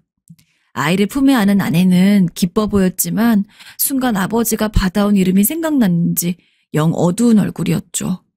일단은 아이를 낳았고 집에 한번 들리기로 했기 때문에 아이가 2주 정도 됐을 때쯤에 저흰 아이를 데리고 부모님을 보러 갔습니다. 근데 아버지는 아이를 보자마자 아이고 우리 석을련 왔구나 하며 아예 아이 이름이 정해진 것처럼 인사를 했죠. 아내는 뭐라고 하고 싶었던 것 같지만 입술을 뗀 순간 아버지가 바로 말을 가로막고 기왕 온 거 오늘 하루는 자고 가라 라고 이야기를 하는 통에 아무 말도 하지 못했습니다. 게다가 졸지에 저도 아내도 전혀 내키지 않는 상황에서 하룻밤을 묵고 가야 했습니다. 아내는 전에 없이 힘들고 절망한 얼굴이었고 전 방에서 그런 아내를 달래고 있었어요. 근데 그때 안방에서 무언가 소리를 지르는 음성이 들렸습니다. 울다가 지친 아내는 자고 있었고 저만 그 소리를 들었는데 갑자기 무슨 일인가 싶어서 가니까 한평생 소리 한번 질러보지 못했던 어머니의 목소리였습니다. 당신은 그게 말이 된다고 생각해요? 애 이름이 석을련이 뭐야, 석을련이. 내가 며느리 보기 얼마나 부끄러웠는지 그렇게 그 이름이 좋으면은 당신부터 석을련이라고 개명해. 이 여편 내가 평생 대들지 않더니 오늘 뭐 잘못 먹었어? 갑자기 왜 그래? 아니, 당신 말 같은 소리를 해야 내가 가만히 있지. 지금 나도 당신 때문에 이렇게 인생이 꼬였는데 우리 손주까지 그렇게 인생 꼬이게 하고 싶어요? 당신 머릿속에 도대체 뭐가 들어있는 거야? 이 사람이 지금 말 다 했어? 어머니 역시 아버지의 말도 안 되는 이야기가 화가 난 모양이었습니다. 살면서 어머니가 아버지에게 소리를 지르는 모습을 처음 봐서 전 내심 무척이나 놀랐어요. 어머니가 저렇게까지 나오시다니. 어머니도 정말 마음에 들지 않으신 거구나. 하지만 어차피 아버지의 성격을 알고 있었기 때문에 사실 어머니가 그렇게 화를 낸다고 해도 크게 유의미한 결과를 보이진 못할 거라고 생각을 했어요. 그래서 그 소리를 들으면서도 그저 어머니가 조금 달라졌네라는 생각만 했을 뿐이었죠. 전 다시 방으로 돌아가서 어떻게 해야 아버지가 지어왔다는 그 이름을 쓰지 않을 수 있을지에 대한 고민만 했습니다. 그런 고민을 하다가 깜빡 잠이 들었는데 눈을 뜨니까 아침 10시쯤이더라고요. 근데 옆자리에 아내가 있지 않았습니다. 게다가 아이도 마찬가지였죠. 잠깐 산책이라도 갔나 싶어서 대수롭지 않게 있는데 밖에 나가서 아버지에게 들어보니 어머니 역시 집에 없다고 했습니다. 그때까지만 해도 저는 어머니와 아내 그리고 아이 셋이서만 나가서 기분도 좀 풀고 올 거라고 생각을 했어요. 근데 늦은 밤이 돼도 연락 한 통이 없는 겁니다. 아버지 역시 낮에는 별거 아니라고 생각을 한 모양이었는데 시간이 늦도록 아무도 연락을 안 하고 집에 오지도 않으니까 그때부터는 뭔가 이상하고 불안했던 모양이에요. 네 엄마가 내 전화를 받지를 않는다. 아니 여편네가 대체 무슨 일이야? 며느리한테도 무슨 연락 없는 게냐? 계속 전전긍긍해하는 아버지를 보다가 전 몰래 방으로 들어가서 어머니에게 전화를 걸었습니다. 그랬더니 방금 전까지 아버지 전화는 안 받으셨던 분이 제 전화는 받더라고요. 어머니, 이게 무슨 일이에요? 혹시 제 아내랑 아이랑 같이 계세요? 그래, 지금 네 작은 이모 집에 있다. 내 아무리 생각해도 우리 소중한 손주 녀석한테 그런 말 같지도 않은 이름을 지어준다는 게 도저히 어이가 없어서 그 양반이랑 같이 못 있겠더라. 이렇게라도 안 하면 네 아버지 성격상 내 말에 들어주긴 하겠니? 내가 여기 있는 거는 너만 알고 있어라. 그리고 전화 좀 바꿔주마. 네, 알겠어요, 어머니. 여보세요? 여보, 나 지금 우리 아기랑 어머니랑 같이 있는데 미리 얘기 못해서 미안해. 나는 어머니가 잠깐 바람 좀 쐬러 가자고 하시길래 요 앞에 공원이나 들렸다 오는 줄 알았는데 알고 보니 어머니가 애초부터 여기로 오실 생각이었던 것 같더라고. 일단 며칠 더 여기 있을 것 같은데 당신만 알고 있어. 아버님한테는 어머니가 나중에 따로 이야기한대. 무언가를 단단히 결심한 듯한 어머니 목소리. 그리고 얼떨떨하게 아무것도 모른 채 어머니를 따라간 듯한 아내의 목소리. 진짜 감쪽같이 사라진 줄 알고 심각했던 것이 언제였나는 듯 저는 배꼽을 잡고 웃었습니다. 어머니가 가자는 대로 함께 간 아내도 웃기고 나름대로 아버지에게 시위를 하기 위해서 이렇게 단호하게 행동을 한 어머니도 웃기고 그리고 어머니는 약 일주일 정도 지났을 때